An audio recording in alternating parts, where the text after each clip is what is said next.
Buonasera a tutti, Shalom, Bruchim Abaim, Kulam. A very cordial welcome to all of you here this evening at the Pontifical Gregorian University for the 15th Brenningmeier Wehrhahn lecture delivered by Professor Rina Talgam, entitled Sacred Histories in Sacred Spaces, Late Antique Synagogues and Churches in the Holy Land. I'm Father Philip Gabriel Renches, Director of the Cardinal Beer Center of Judaic Studies at this university, which in cooperation with the Center for the Study of Christianity at the Hebrew University in Jerusalem organizes tonight's event. At this point, I would like to give the floor to Father François-Xavier Dumortier, magnificent rector of this university. Thank you, Philippe. Excellencies, dear Mrs. Brenningmeier, dear Professor Rina Talgam, dear friends, I'm very happy to welcome you all at the beginning of this 15th Brenningmeier Wehrhahn lecture. It's a little bit of anticipation, which is year after year one of the most meaningful events of the academic life of this Pontifical Gregorian University. First of all, I would like to greet you, Professor Rina Talgam, and to express my and our gratitude for your presence and for sharing with us this evening your expertise in the field of art history. I noticed that you received 2 years ago the Rector Prize for Years of Excellence in Teaching. So we are even more excited and impatient to listen to you on this very inspiring topic, Sacred Histories in Sacred Spaces, Late Antique Synagogues and Churches in the Holy Land. As we know, the past is never simply the past. It is part of our lives. It reminds us of the treasures of our history. It's always an inspirational source of new thoughts. As you know, on October 26th, we celebrated the 50th anniversary of Nostra Aetate, one of the final documents of the Second Vatican Council, which turned out to be one of its most significant, transforming Jewish-Christian relationships. I think that all of us agree with what Pope Francis said during his pilgrimage to Holy Land in May 2014. I am convinced that the progress which has been made in recent decades in the relationship between Jews and Catholics has been a genuine gift of God, one of those great works for which we are called to bless His holy name. So I am quite pleased that the Beer Center, under the vibrant guidance of Father Philip Renches, is helping us to go forward on this way of mutual understanding and dialogue, of trust and friendship. And I think that the Beer Center reminds us that the academic way of fostering closer relationship is one of the more promising. Finally, I would like to express once again my deep gratitude to you, Mrs. Brenningmeier, and also to your husband. It's always an honor, a privilege to have you with us. On behalf of the Beer Center, of the university, and also of those who enjoy these lectures, one after the other, of so many people committed to the search for peace and mercy, justice and dialogue, I want to thank you deeply for your continuing support and help. We know that we'll never be able to say, let us rest now because our work is done. We all know that we are called to go forward, to learn from one another, and to build up bridges of understanding and respect. There are always new concerns, challenges, and issues to deal with or to cope with. In many ways, Mrs. Brenningmeier, you lead us on this way. Before concluding, I wish to thank you all for being here tonight. Your presence is a great joy for all of us. And I wish you a wonderful time listening to Professor Talgam. Thank you.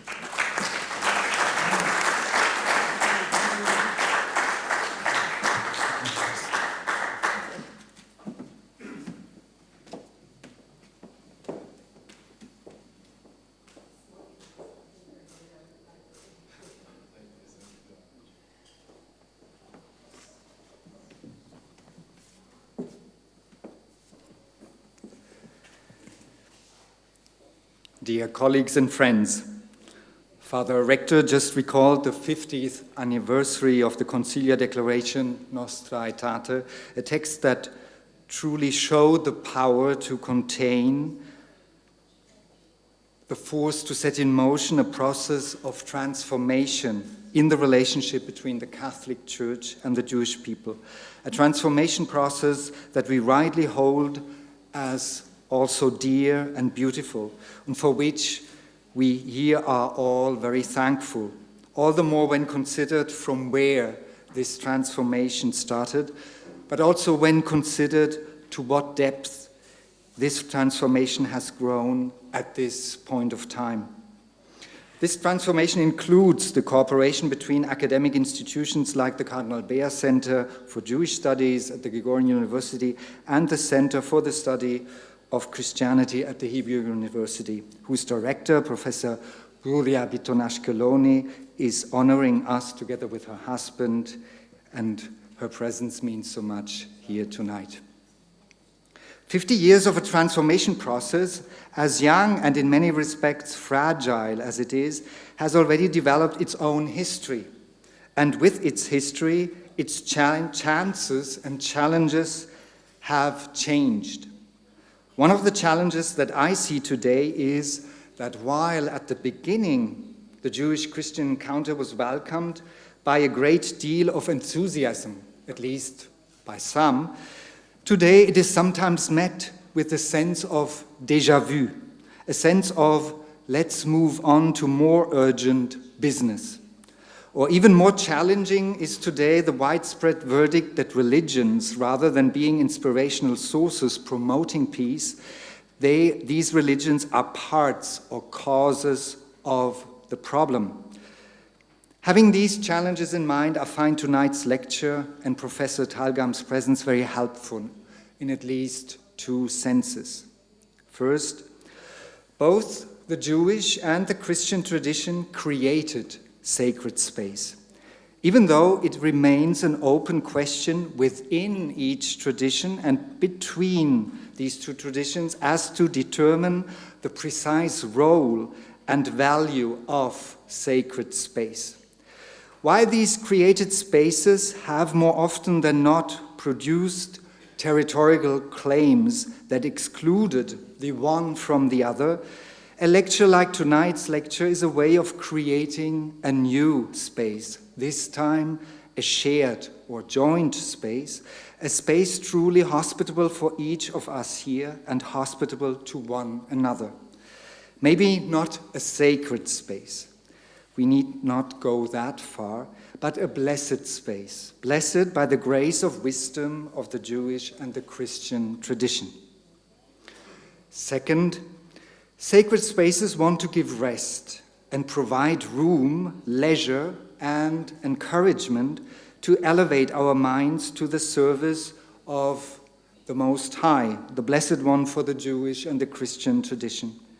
In times of unrest and insecurity, precisely like times that we in Europe and in Israel are living and experiencing right now, the need for such space becomes all the more pressing and all the more longed for. In this sense, sacred space becomes synonymous for strengthening identity. My understanding is that Professor Talgam is showing us examples of reciprocal influences of the ways these sacred spaces of each tradition have been organized for each tradition in themselves. I think that may give us some hints to ask the contemporary question as how to find the difficult equilibrium between identity and openness to cultural diversity, also with the knowledge provided by the art history and the art historian concerning the origins of both traditions. And now it is my pleasure and honor to present tonight's speaker, Professor Rina Talgam. Rina Talgam is professor of the history of art at the Hebrew University of Jerusalem. She's member of the academic committee of the Center for the Study of Christianity. Her research interests include the art of the Middle East from Hellenistic period to the early Islamic period, specialization in mosaic pavements, and the mutual influences between paganism, Judaism, Christianity, and Islam. Her publications, numerous publications, really include the mosaics of the house of Dionysius at Sepphoris, 2004, the stylistic origins of Armenian sculpture and architectural decoration, also 2004, and the book we have here in the front row, that is of 2014, Mosaics of Faith, Floors of Pagan Jews, Samaritans, Christians, and Muslims in the Holy Land, a book which is considered groundbreaking in the field of art history, mosaic, and Jewish and Christian relationship. Ladies and gentlemen, to you all now, Professor Talgam. Thank you. Should I speak from here? Or should I put here?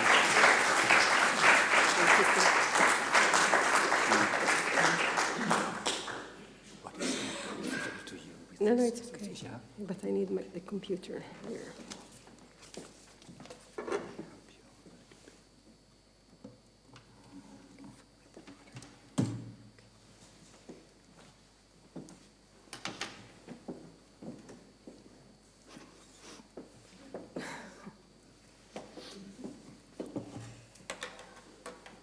Shalom.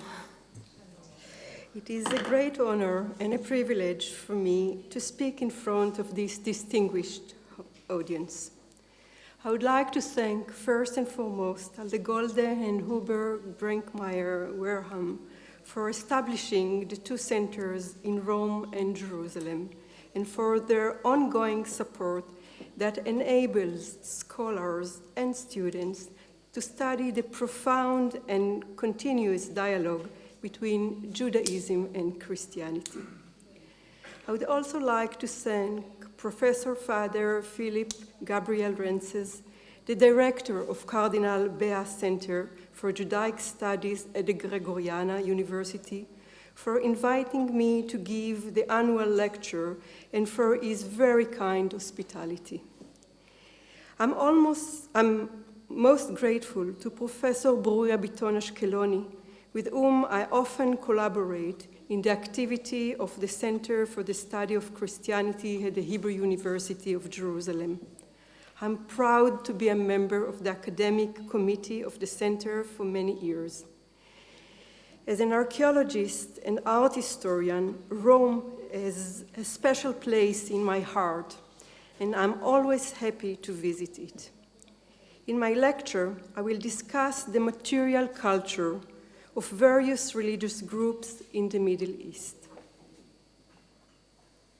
Sadly, this region is suffering from violent acts of extremists that are destroying the cultural heritage that they mistakenly identify with other cultures, without noticing that it is part of their own heritage.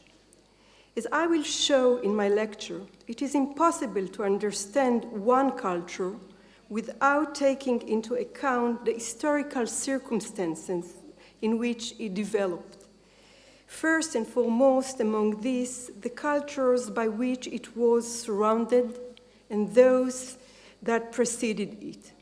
I hope that this truth will triumph over ignorance and radicalism. In my lecture tonight, I would like to show how a careful examination of the works of art as historical documents and their inclusion in the scholarly discourse makes possible a richer perception of the past. Wall paintings and floor mosaics are not mere decorations, for when approached critically, they can be read as first-rate historical documents. Sometimes the art confirms the textual evidence, and at other times it found to contradict it. This lack of agreement obliges us to assume that the historical picture is more complex than we had thought. Furthermore, art was not marginal in the ancient world. On the contrary, due to the low level of literacy, the power of images to convey messages and to affect people's feelings was enormous. Although historians recognize that images are of the highest importance as historical documents, the full integration of art into a historical survey is not an easy task. Rather than focusing on one religious group, the study that I will present here traces the interactions of Jews and Christians in late antiquity and sheds light on the role played by visual art in constructing their ethnic and religious identity. The complex interrelationship between Jewish and Christian art in late antiquity was dynamic and under constant renegotiation. The Jewish response to Christian art was ambivalent and not always consistent. On the one hand, one can point to processes of assimilation to the predominant architecture and art, but on other hand, one takes note of the segregation from it. The interactions between Jewish art and Christian art were of a dialectic nature and affected both sides. At times, the relationships bore the character of a dispute, either overt or covert, but there were cases when they bore testimony to a similar mentality and a large shared inventory of images and concepts. This paper will show how each group shared a common cultural sphere with the other group, but at the same time established its separate identity. The cultural space shared by two communities could expand or contract in accordance with historical circumstances, motives, the balance of forces, and the strategies of action. There were periods in which one community defined its identity as distinct from that of the other community by raising high partitions and limiting the areas in which it was possible to point to exchange of ideas. There were intervals of time in which various religious communities shared a large cultural field of action. In this case, it became evident that a large common cultural sphere is not necessarily indicative of a drop in the tension between the two groups, but was found to be an arena of conflicts. The distancing and segregation from one group sometimes heightened the similarity to a third religious group. In our analysis of the relations between one religious group and another, we must take into account the array of forces acting in the region. The locus of my lecture is Jewish and Christian art in present-day Israel, Jordan, the Palestinian Authority, and Syria. My intention is to consider the role of images within the synagogue and the church in late antiquity, and to share with you some of my observations concerning two interrelated topics: the use of picture as scripture, on the one hand, and verbal explanations of visual imageries on the other end. The subjects to be discussed deal with the changes of attitudes towards figurative art, the difficulties arising from the fact that the two rival faiths share a common sacred text, and their different sentiments to the temple in Jerusalem. I start with changes with regard to figurative art in Jewish and Christian society in late antiquity. In contrast to the severe interpretation of the second commandment in the Hellenistic and early Roman periods, which led to an almost complete avoidance of animal and human representations among the Jewish and Christian communities, from the 3rd century on, the attitudes became much more liberal. The synagogue at Dura Europos in Syria, which is dated to the middle of the 3rd century, and the catacombs at Bet She'arim in Lower Galilee are the most spectacular pieces of evidence that reflect this change of approach among Jews.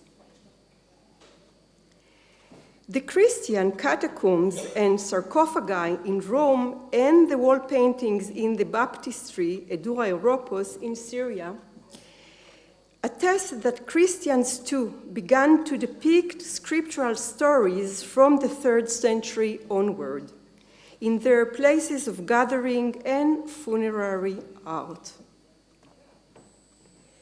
The painting in the baptistry at the Dura Europos hints at the possibility that the assembly hall in that complex was also decorated with a narrative cycle based on the scriptures.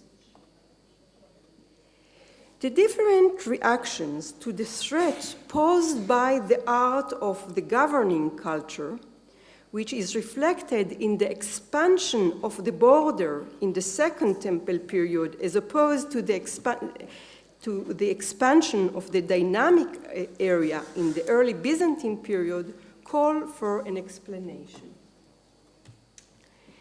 What changed the Jewish attitude towards art? Yaron Eliav claims that what helped the sages to adopt a less conservative approach toward mythological statuary already in the 2nd century is that they accepted the distinction in contemporary Greco-Roman thought between an idol and a statue. I would like to suggest that this distinction became more pronounced in the early Byzantine period and facilitated the Jews in using images taken from classical art even within the synagogue. As indicated by Leah Stirling, the anti-pagan legislation of Theodosius stresses not statuary, but worship. The law clearly differentiates between the decorative and religious function, with sacrifice being a way to identify a religious function. Statuary itself, in a private or secular context, is not forbidden, just the worship of statuary is banned. My approach to the radical change that occurred at the beginning of the 3rd century is that a matrix of factors undoubtedly existing rather than a single cause. I suggest taking into account the textual and visual culture of the period that found expression in the following ways.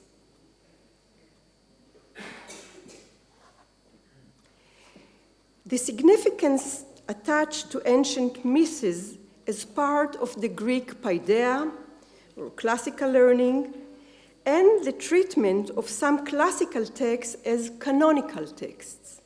This tendency is reflected inter alia by the broad scope of artifacts that were decorated with mythological themes ranging from sarcophagi through mosaic floors in the houses of the wealthy to depictions of myths on the theater stages.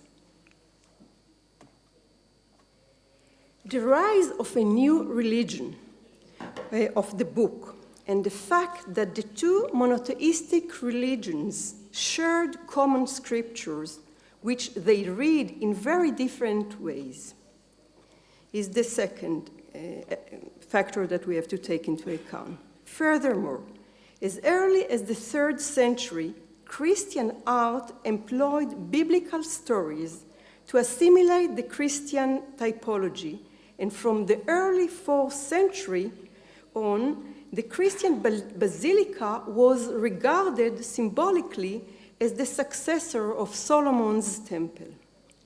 The presentation of Jewish history as subordinate to and completed by the incarnation did not allow the Jews to sit peacefully and called for a response. Sacred texts did not play a major role in most polytheistic religions that, generally speaking, were more tolerant towards other creeds than the monotheistic one. Moreover, in a culture so rich in visual representation as Rome, and I think you don't need subtitles to identify the monument that you see on your left, which recognize the power of art as a means of propaganda and representation of class or religious status, the temptation to adopt this medium as a way of illustrating sacred text must have been very strong. Each religious group expressed its identity by means of devotion to its fundamental myths. I suggest that this formed the background against which frescoes began to be painted on the walls of Jewish and Christian public edifices, serving to stamp the stories and their meaning on the attendees' consciousness, elucidate which texts were forbidden and which accepted, and draw more people to their respective communities.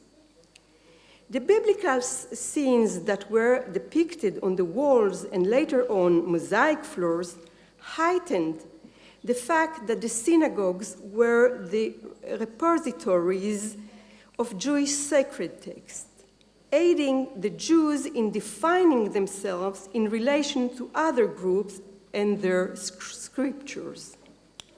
Later on in this paper, I will argue that the art in the synagogue of Dura Europos is the tip of the iceberg that hints at a much larger phenomenon within Jewish communities of that time in both the diaspora and Palestine. Much has been written about the wonderful paintings in the synagogue of Dura Europos. Recent publications about Dura Europos have to a large extent concentrated on the interaction between the various religious groups in that frontier town and dwelt on the questions of whether the religious pluralism in Dura Europos resulted in a competitive situation. Lucinda Driven summed up the debate as follows. According to some scholars, all cults competed against each other. Other scholars, like Yash Elsner, restrict competition to the adherents of Judaism and Christianity with their pagan neighbors, whereas a third group, which includes Herbert Kessler, confines the rivalry to Christians and Jews. Those who argue against the thesis that the Dura Europos paintings contain an echo of Jewish-Christian polemics posit that Christianity not yet posed a real threat. I disagree with that. In the 3rd century, the ways of the two religions parted, and the new faith, which had begun life as a Jewish reform movement, took on an independent life. Fierce disputes arose already in the 2nd century between Jews and Christians over how to read the Hebrew Bible and the content of the literary canon. One of the most well-known is Justin Martyr's dialogue with Trypho, in which he seeks to argue that the commandments, the Sabbath, circumcision, etc., have become obsolete because God has rejected Israel in favor of the church, the Hebrew Bible foretelling Jesus' birth from a virgin, his divinity, and the events of his life as depicted in the Gospels. Herein, he cites hundreds of biblical texts. Another central figure, operating in Palestine during the first half of the 3rd century, was Origen, who after a period of wandering established a library and academy in Caesarea, where he taught, spoke, and wrote books. As Delange notes, he devoted much of his time and energy to studying scripture. His interest in the Hebrew Bible beginning while still a child.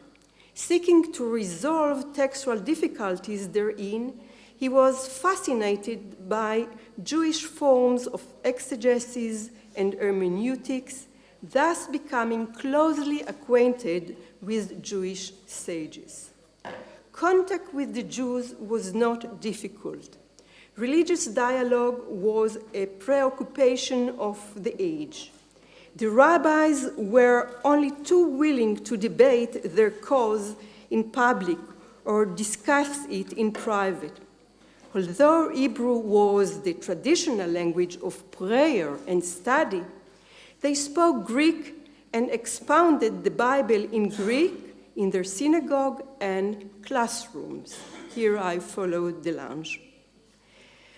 The struggle between Christians and Jews over the true interpretation of scriptures is clearly reflected in Midrashic literature, Jewish exegesis. Mark Hirschman, who gave this lecture a year ago, has convincingly demonstrated that the early Jewish midrashim, such as Mechilta de Rabbi Ishmael, compiled mid-3rd century, contain traces of conflict with the pagan world, together with references to Christian and Gnostic threats. As David Rokach notes, it is worth nothing that the polemic was not theoretical dispute among theologians, but an attempt to defend the doctrines and tradition upon which the missionary propaganda of each side was based. The success of their preaching depended upon their proving superiority and credibility. The conflict that then began to intensify between the two would surely have spread into the field of visual representation. Those disputes were not conducted only by an academic elite and confined to written text, but involved broader sectors of societies. Jews and Christians were familiar with the arguments proposed by the other. Nevertheless, it seems that in the complex reality of the 3rd century, interfaith dialogue was not merely bilateral, but multicultural, and therefore both claims are correct. 3rd century Judaism was also confronted, however, with the powerful attraction of pagan cults and the renewed interest that developed in Greek myths, which find striking expression in visual art. Elsner claimed that the background to some of the panels at Dura Europos depicting Elijah and the prophets of Baal on Mount Carmel, together with that portraying the Ark of the Covenant in the Temple of Dagon, represents a Jewish attempt to deal with the pagan world, appears to be correct. I would like to draw attention also to the painting didactic purpose and suggest their examination from the perspective of classical learning, or paideia, in order to illustrate the way in which the painting in the synagogue of Dura Europos addressed to an audience. I would like to cite two short paragraphs from a well-known text composed at the time Dura's paintings were created, Imagines of Philostratus the Elder. The paintings evoked in the description of or ekphrasis of Philostratus have a lot in common with synagogue paintings, and in that respect, it does not matter if the painting that Philostratus describes are real or imaginary. In both cases, the composition includes a large number of randomly arranged panel paintings, most of which clearly related to a text. The following passage from the introduction of Philostratus addresses the first panel. The idea had already occurred to me that I ought to speak in praise of the paintings when the son of my host, quite a young boy, only 10 years old, but already an errant listener and eager to learn, kept watching me as I went from one to another and asking me to interpret them. So in order that he might not think me ill-bred, very well, I said, we will make them the subject of a discourse as soon as the young men come. And when they came, I said, let me put the boy in front and address to him my effort at interpretation. But do you follow? Not only listening, but also asking questions if anything I say is not clear.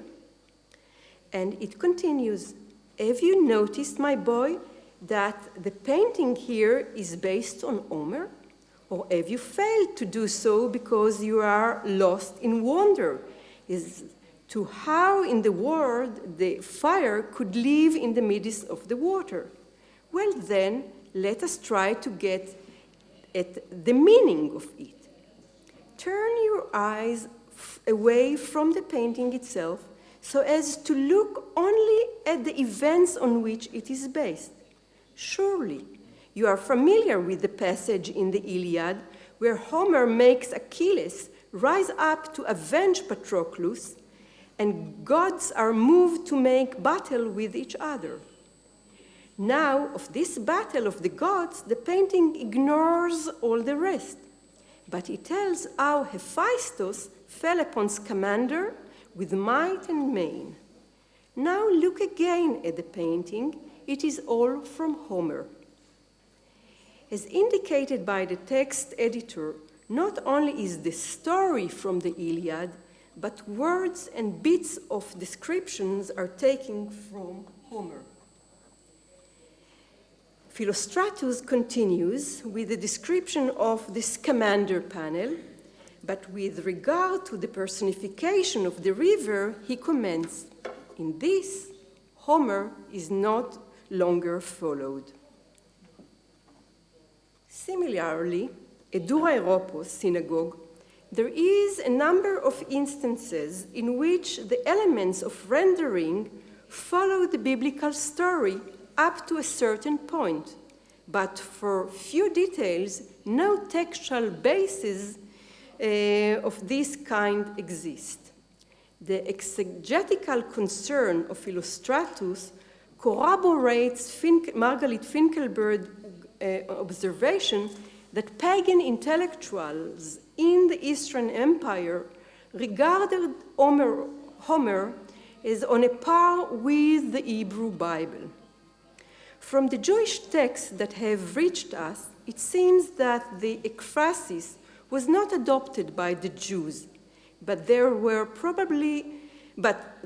probably were other oral genres that filled the gaps and directed the observers towards a proper understanding of the subjects appearing in synagogue art and having ekphrasetic components. Paintings, such as those in the Dura Europos synagogues, were a way of distributing knowledge in ancient societies. In her imperative book, The Parallel Worlds of Classical Art and Text, Jocelyn Penny Small argues that artists illustrated stories, not texts. The ekphrasis of Illustratus and the paintings in the Synagogue of Dura Europos shows that in late antiquity, artists also illustrated texts. The way art has been used in the Dura Europos synagogue conforms with the function and status of art in the second sophistic period among pagan aristocrats. The depiction required knowledge of scripture for full comprehension. Lucian of Samosata, born in Syria in the 2nd century, refers to the risk and attraction of visual beauty in the Domo. In this text, which takes the form of a dispute over whether or not speaking in a magnificently decorated hall is helpful to the orator, one of the speakers claimed that the orator runs the risk of losing the attention of his audience. One therefore should ask what strategies of viewing were adopted by the Jewish intellectual leadership of the synagogues and how the wall paintings were addressed by them, if at all. The power of mimetic images to deceive their viewers raises many questions concerning the ways images in the synagogue were undermined, controlled, and interpreted. Is there a possibility that the paintings inside the synagogue distracted the attention of the congregation from the liturgy?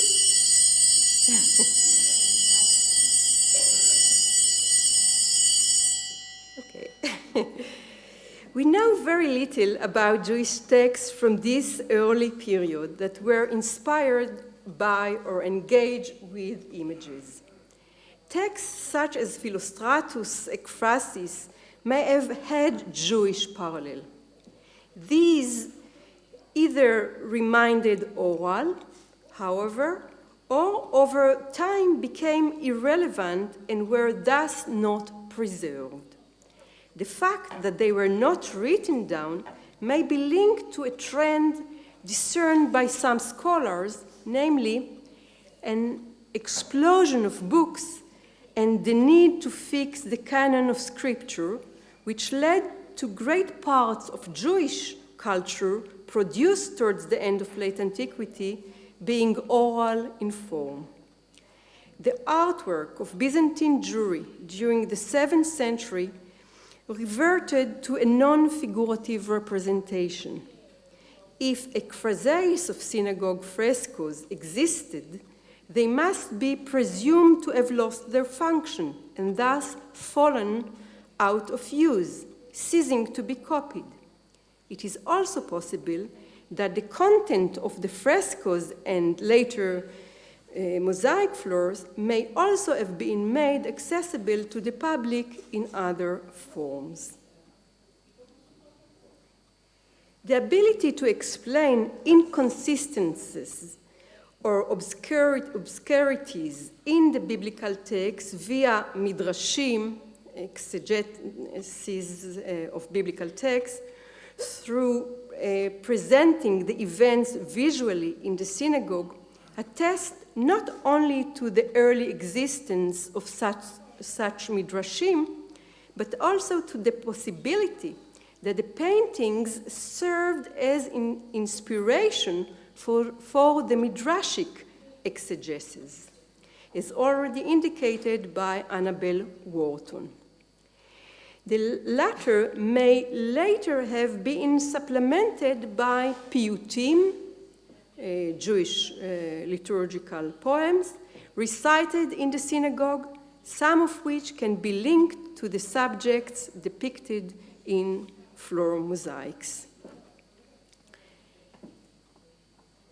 It is worth noting that one midrash in the 5th century Psikta de Rav Kahana relates to the passage from halachic, from legislation, to Aggadic, legendary midrashim, is a 3rd century phenomena. The midrash quotes a 3rd century sage. Rabbi Isaac said, at first, when there was ample money, a person would desire to learn some Mishnah or Talmud, serious things of legislation, but now, when there is a scantiness of money, and moreover, we suffer oppression from the kingdom, a person desires to learn Bible or Agadah. The midrash most probably refers to the monetary crisis and the inflation of the second half of the 3rd century. The paintings served as a means of spreading the knowledge of the Torah to a broader public and also reflected the already immense significance attributed to this sacred text.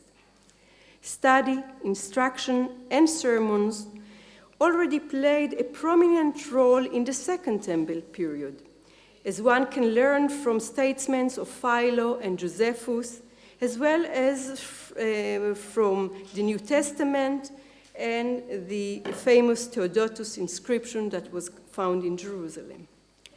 The synagogue also continued as a place of study in late antiquity. The practice of sending children to school in the synagogue seemed to be common.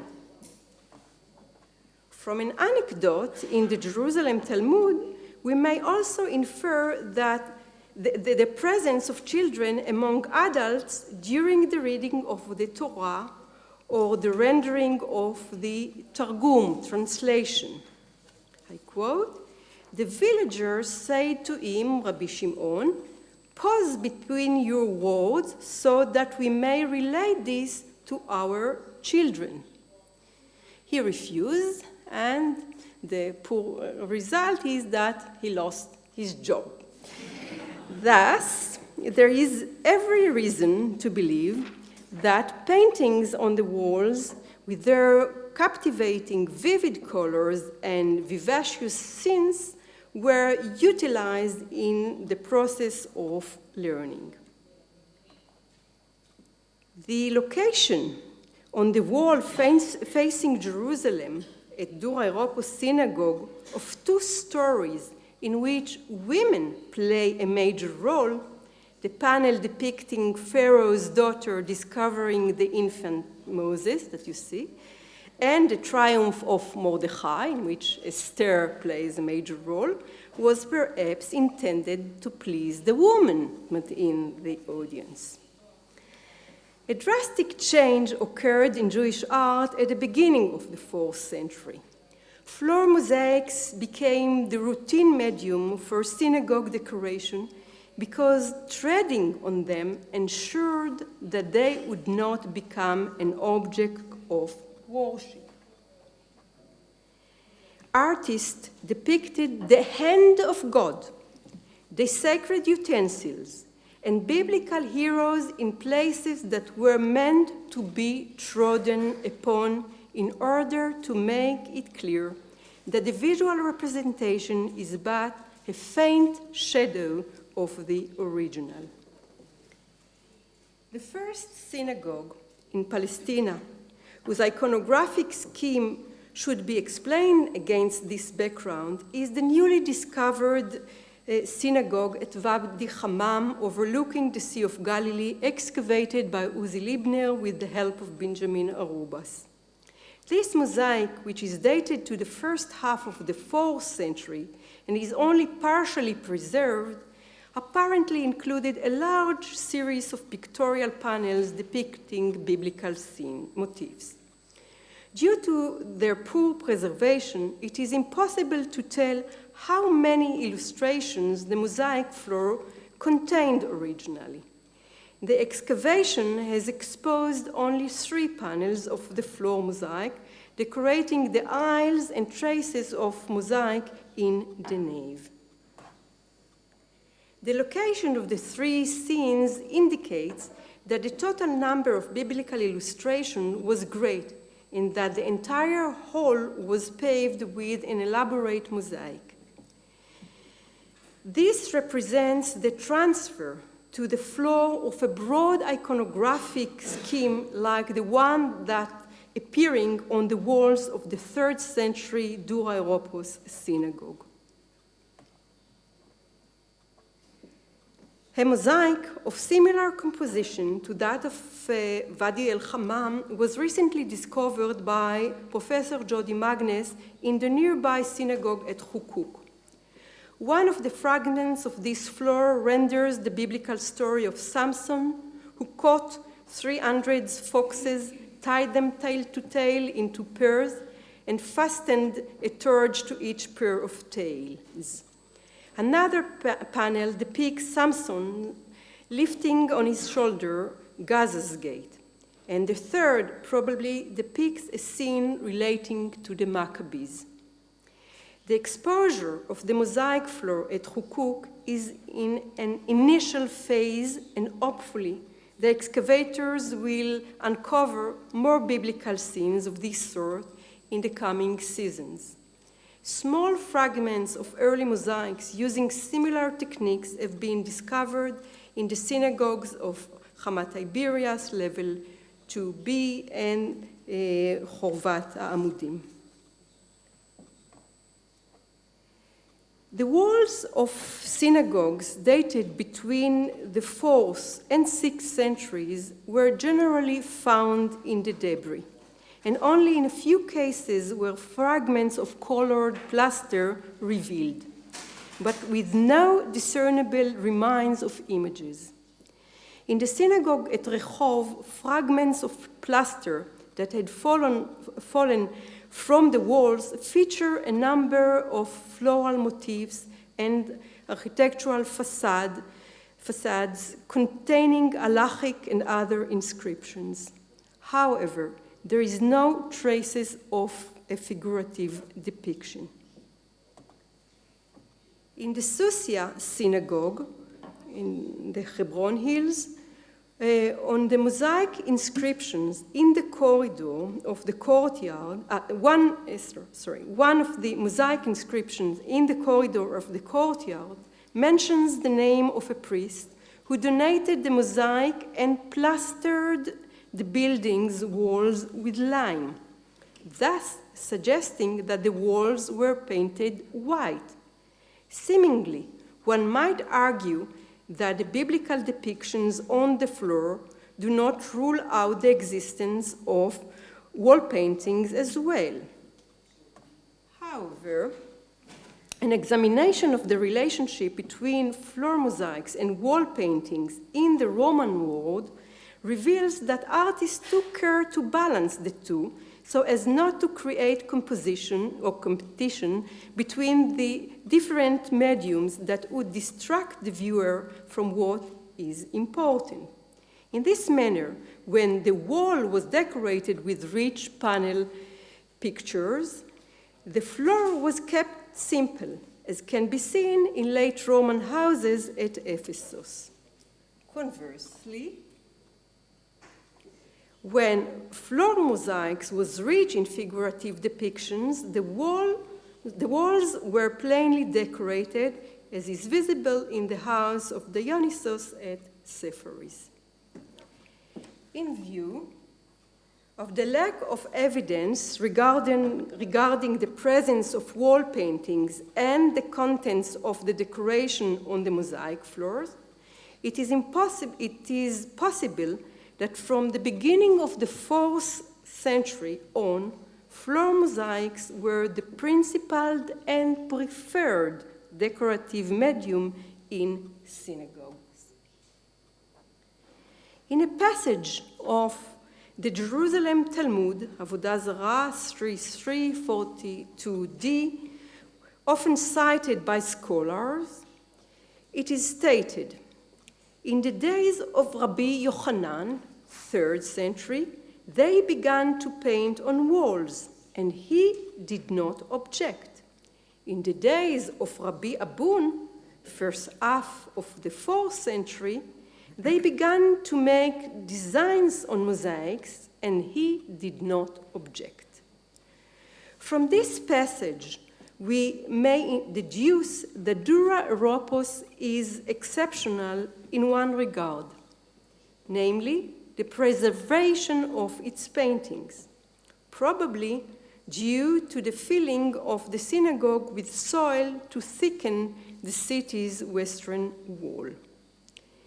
In contrast to common interpretation, I wish to suggest that the development from the time of Rabbi Yochanan, 3rd century, to the days of Rabbi Abun, first half of the 4th century, was not an extension of the synagogue decorations from wall paintings to the inclusion of floor mosaics, but was marked by the preference for the latter over the former.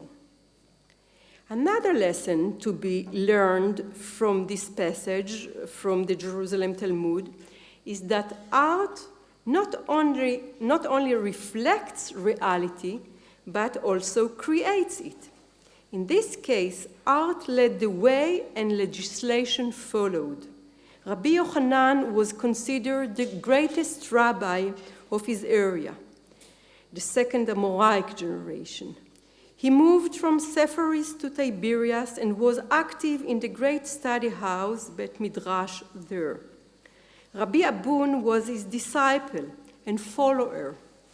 We may deduce from this short passage in the Talmud that it reflects the reality not only in marginal communities, but in major Jewish cities like Sepharis and Tiberias and their surroundings. It seems that in Christianity as well, the use of figurative art was not led by the church fathers. In this case, too, the first significant discoveries of Christian art preceded the positive attitude to such art on the part of church fathers. In 317, on the occasion of the consecration of a church in Tyre, the first Christian basilica, Eusebius' panegyric states that it is through vision that we learn the truth, and not through hearing. It seems that Eusebius' words about the past relate not only to the first 150 years in which Christianity avoided figurative art, but also to Judaism, that for hundreds of years gave preference to hearing over seeing. Old Testament paintings in ecclesiastical contexts turned out to be even more elaborated and had an important effect in the 4th century. But it was not before the second half of this century that Christian clerics began to support figurative Christian art in their writings. A clear instance is Paulinus of Nola account of the liturgical center at Nola, here in Italy. The interior courtyard of which was decorated with an Old Testament cycle. Inter alia, Paulinus writes, This is why we thought it would be useful to make Felix's houses gay and amusing throughout with holy pictures, in order to see whether, as they gaze in astonishment at the wonderful sights, their minds and hearts might be captivated by these sketches painted in various colors, which are described by inscriptions overhead, so that the text might make known what the hand had drawn. And all the peasants point out to one another the paintings and read over to each other the inscription. And as they feed their eyes with this attractive and charming fast, perhaps they will turn more slowly to thought of food. And in this way, as the painting deceives their hunger, a better comportment may take root in their marveling hearts, and virtue, inspired by holy example, steal over them as they read the sacred histories. End of quote. Christianity's defense of visual art started one generation earlier, with the Cappadocian fathers who spoke in favor of art as expedient means of education, mainly for those who were illiterate. In one of his epistles to Bishop Cyrenus of Marseille, St. Gregory of Nyssa admits that even though images might be risky, they should not be defaced because of their didactic value. For pictorial representation is made use of in churches for this reason, that such as are ignorant of letters may at least read by looking at the walls what they cannot read in books. Your fraternity, therefore, should have both preserved the images and forbidden the people from adoration of them, so that person ignorant of letters may have something, so that they may gather knowledge of the story, and people might not sin through adoration of a picture. On another occasion, Gregory goes behind that and speaks about a portrayal of the sacrifice of Isaac as a source of a deep emotional experience. I have often seen this tragic event depicted in painting and could not walk by the sight of it without shedding tears. So clearly did art present the story to one's eyes. End of quote. But perhaps his most illuminating statement on the issue that is being dealt with in this paper is his reference to the martyrium of Saint Theodore at Hauchaitia near Amazea in the Pontus. I quote, "For painting, even if it is silent, is capable of speaking from the wall and being of greatest benefit. As for the mosaist, he made noteworthy the floor to tread on, not the hierarchy that is reflected in St. Gregory's view. Whereas paintings on the wall are capable of speaking and are of supreme help, mosaic floors are only worth mentioning." In contrast to synagogues, the location of the mosaics that were meant to be walked on in churches was generally considered an unfitting place for the depiction of human figures from the scripture, and biblical themes therefore appear mainly on the walls. The exception to this rule include only 7 items out of hundreds in this entire Byzantine world. One of these rare cases is the mosaic of the church at Mahtad el-Urdi, near Bet Guvrin, near Eleutropolis, in Palestine, that features a biblical narrative cycling depicting the story of Jonah. The imperial edict of 427, which forbade the depiction of crosses on floors, indicates great sensitivity in this regard and is reflected in the relatively small number of mosaics in which crosses or Christograms are depicted. I would like to conclude this section of my lecture by drawing attention to a specific feature of early Christian art that has been relatively neglected to date. The frescoes in the baptistry at Dura Europos, the catacombs, and 3rd and 4th century Christian sarcophagi attest to a desire to present the biblical stories from the Old and the New Testaments on an equal part, as forming part of a single literary canon. Depictions of scenes from the Pentateuch and the prophets appear side by side with those from the New Testament in a collage technique, deliberately blurring the boundaries between the two. This organization began to change in the 5th century. Churches adorned with pictures from both parts of the Christian scripture increasingly exhibiting a clear preference for the new over the old.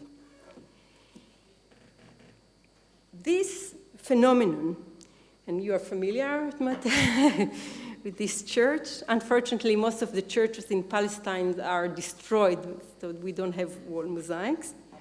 This phenomenon is reflected in physical placement and general composition. The subject drawn from the New Testament being placed higher or in a more sacred location, such as the apse or the dome. Exceptions are biblical depictions placed near the sanctuarium in order to serve as a prototype for ecclesiastical liturgy, as in the San Vitale Basilica in Ravenna. Such placement in architectural space was designed to stress the superiority and importance of the New over the Old Testament. These changes reflect historical reality.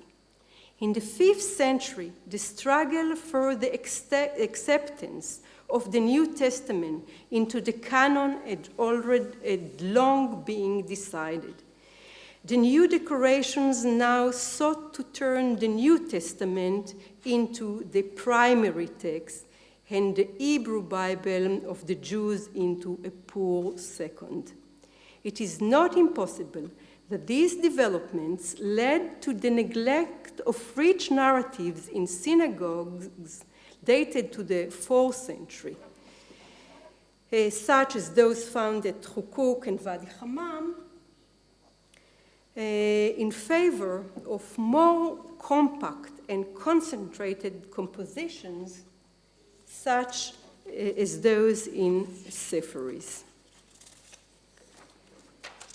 In order to better understand how Jews and Christians responded to their equal veneration of the same text, we should take a closer look at the selected themes, their iconography, and their location within the sacred space.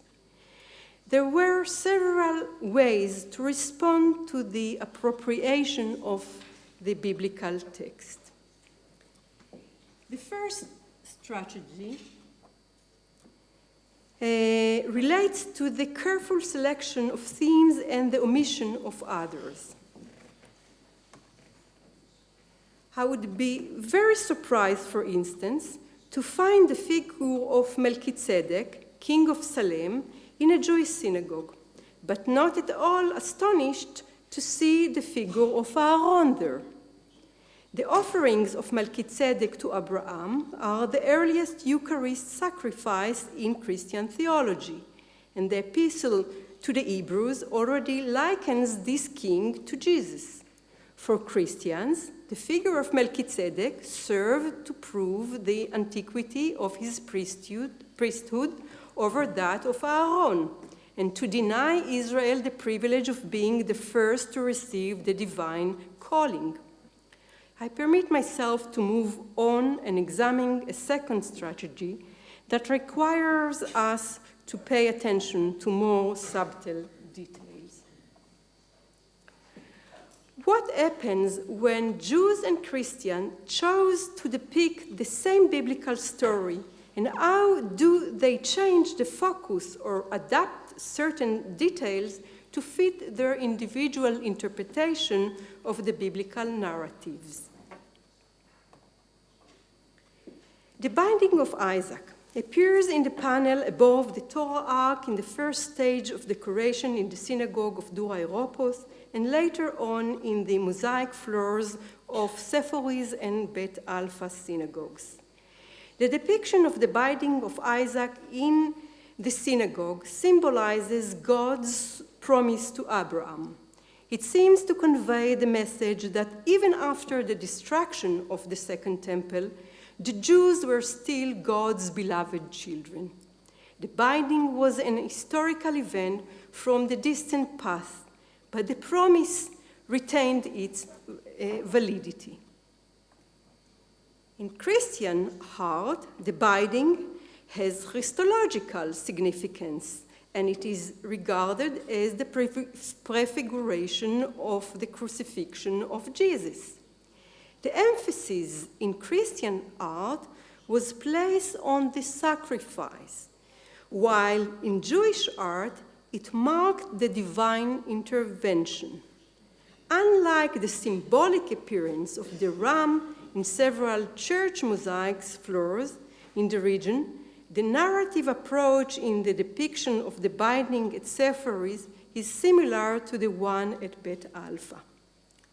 Let us examine the figure of the ram in the binding of Isaac scene more closely.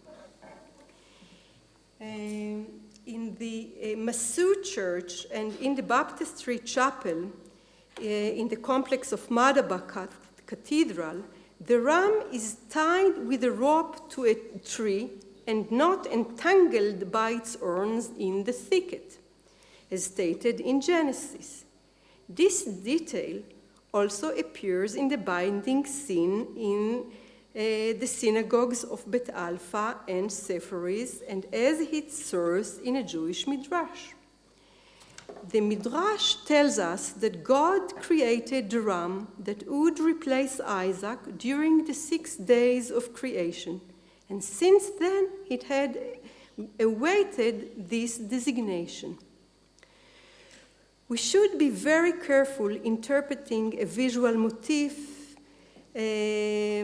explained by a midrash and not automatically argue that this is proof for the Jewish origin of Christian art.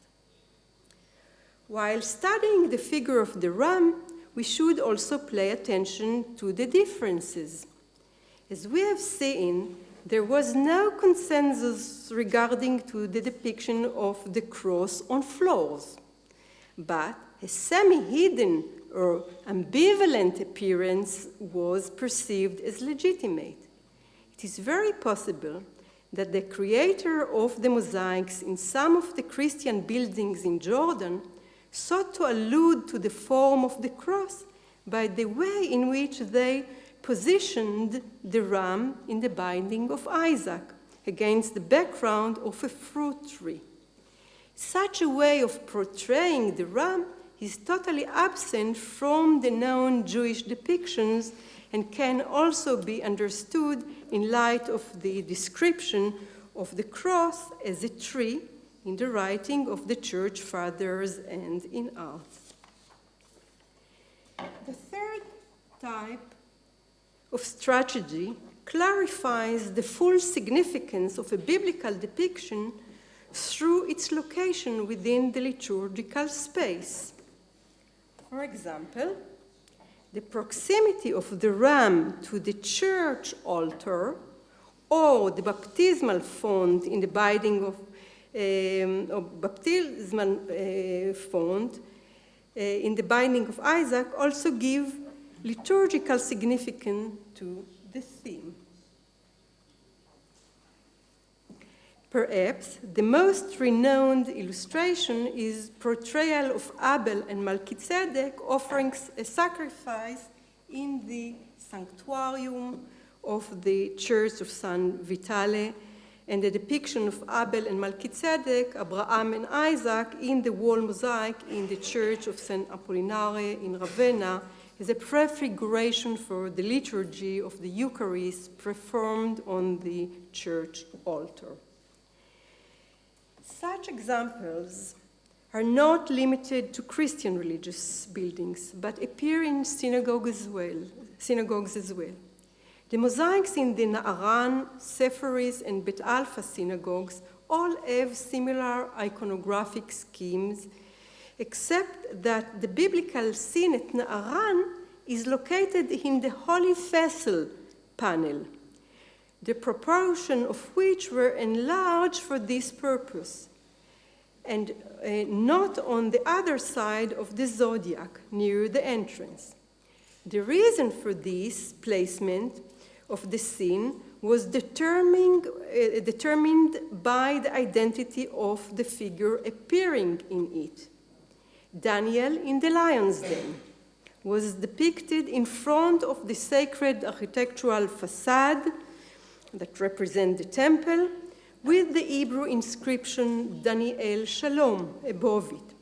His figure is portrayed there in the conventional orant or praying posture used in Christian art. Daniel, a trustee of the king thrown into the lion's den because of his refusal to obey a royal order that was contrary to the Torah, continued to pray 3 times a day. God saved him, and the wicked were duly punished. The choice of Daniel is self-evident, but the transfer of the scene to its present location, close to the symbols reflecting Jewish liturgy, should be attributed to the common appearance and significance of the figure of Daniel in the lion's den in Christian art. Especially noteworthy is the depiction of Daniel in the lion's den in a wall painting adorning a Christian burial cave in Lochamei HaGetaot in the Galilee. An important question meriting study is whether further changes took place in Jewish society with regard to figurative art during the 7th and 8th centuries. According to Kitzinger, the strengthening of the icon cult and the conversion of the painting from art with a didactic agenda to images that focused on a ritual led the Jews as early as the end of the 6th century to adopt a strict approach in the interpretation of the second commandment.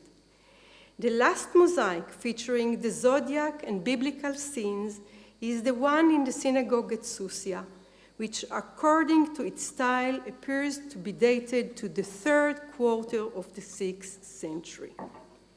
The synagogue at Rehov, of which the halachic inscription is the most striking component and apparently belongs to the 7th century, also suggests this possibility.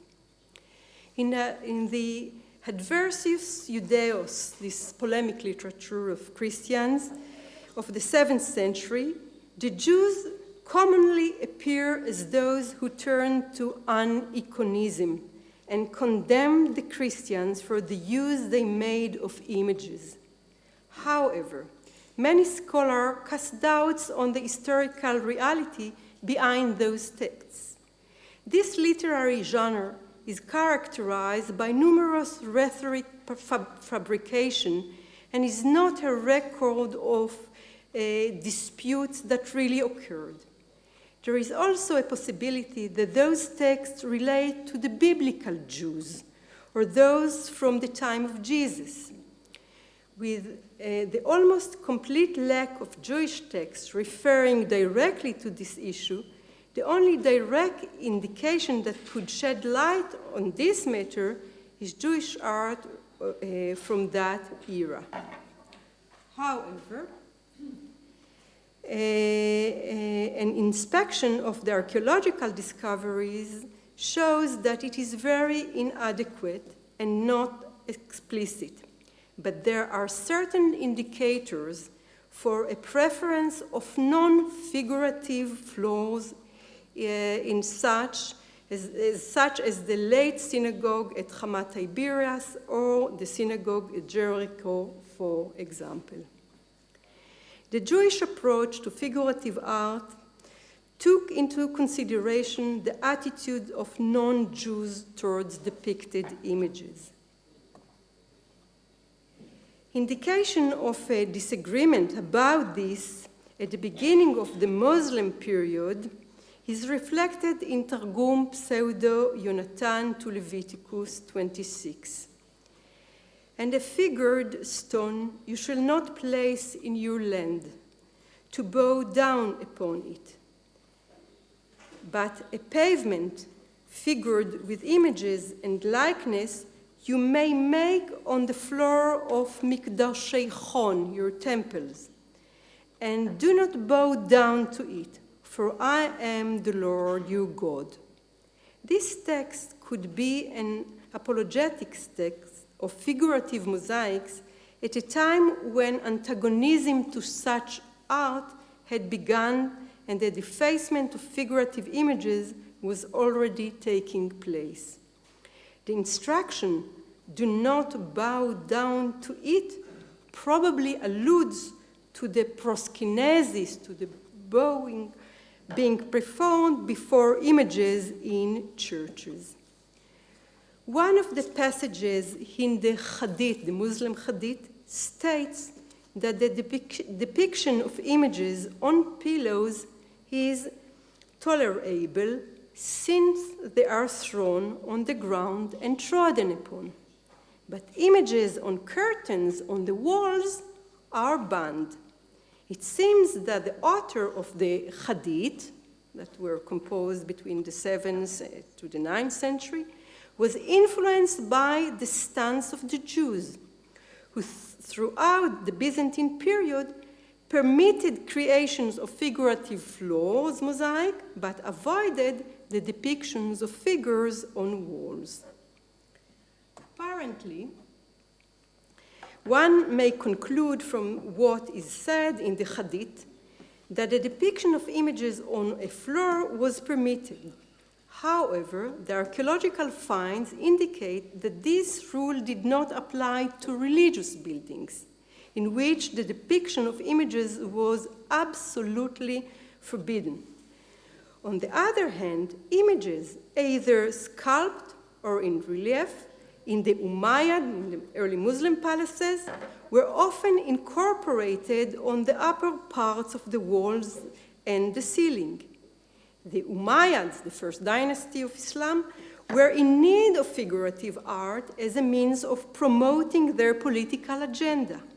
And therefore, the main distinction in this respect in early Muslim art is between secular and religious art. Figures are not featured at all in Umayyad religious art, in mosques and other religious buildings, but from the aforementioned Hadith, we may understand that some had reservations concerning the Umayyad use of figures in wall decoration. I hope that in my lecture, I've managed to trace not only the interactions between wall decoration and floor mosaics, but also to shed some light on the role played by art as a means of proliferation and amplification of the religious experience. However, the main goal of my examination of archaeological discoveries and text was to show how old and profound connection between the two sister faiths existed also in the realm of art. In a multicultural society, different groups share not only a common physical space, but also a mental one. Yet, at the same time, they all strive to define their separate identities. It is my wish that through the study of history and art, members of distinct religious groups will regard one another as old partners rather than as strangers. Thank you for your attention.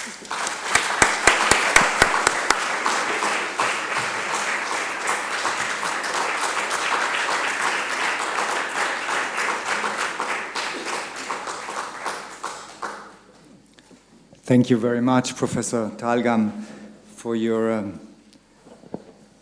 extremely rich and evocative lecture, which I personally received as a constant invitation to subtlety and complexity, trying to avoid to jump to fastened conclusions.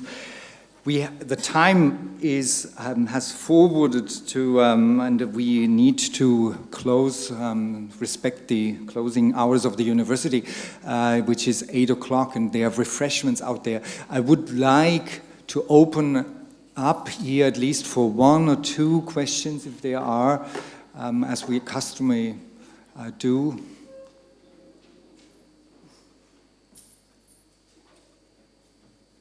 Yes.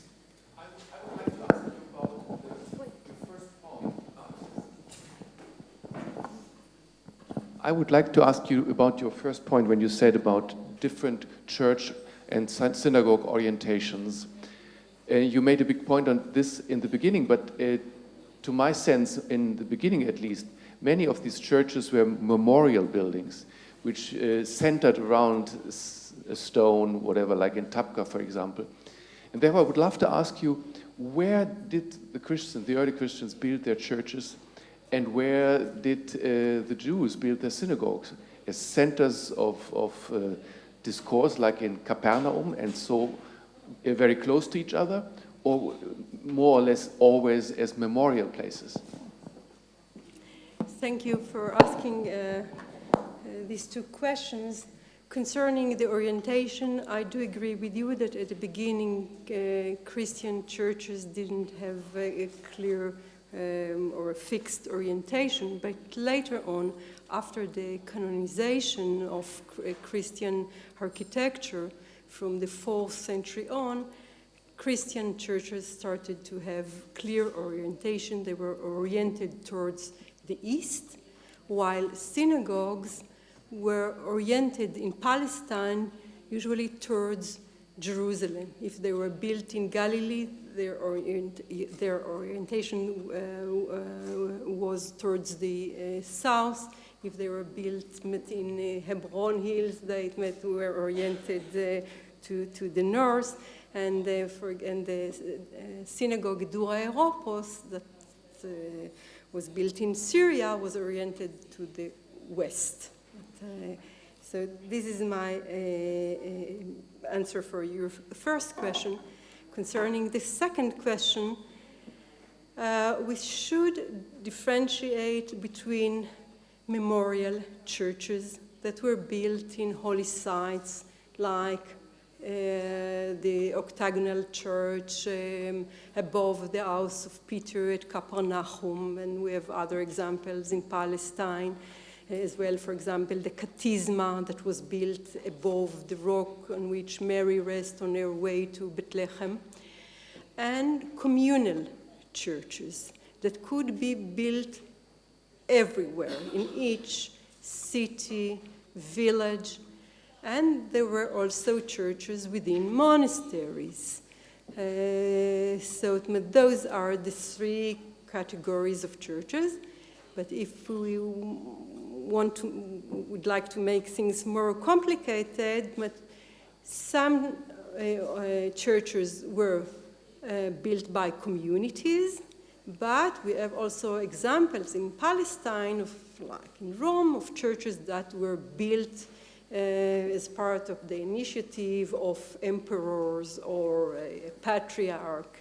But in Jerusalem, I can think about the Holy Sepulchre, the Church of the Nea, built by Justinian, the Eleona on Mounts of Olives, the church that Constantine built in Mamre, in the place in which the announcement to Abraham and Sarah took place, and so on and so forth. Thank you very much, Professor Talgam. Thank you very much to all of you for giving us your time. I hope you will give us still a little bit more time. Refreshments are served outside.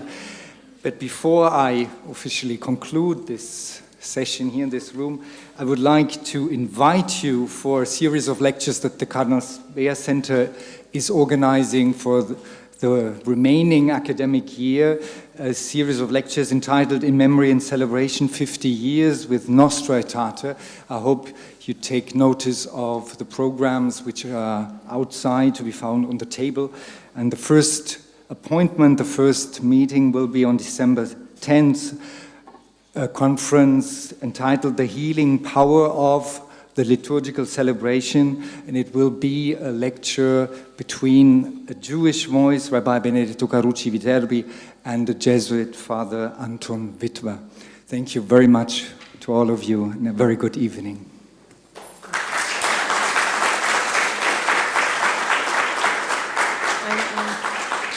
Please, if you have any question, feel free to approach and address your question during the reception. Very nice, absolutely.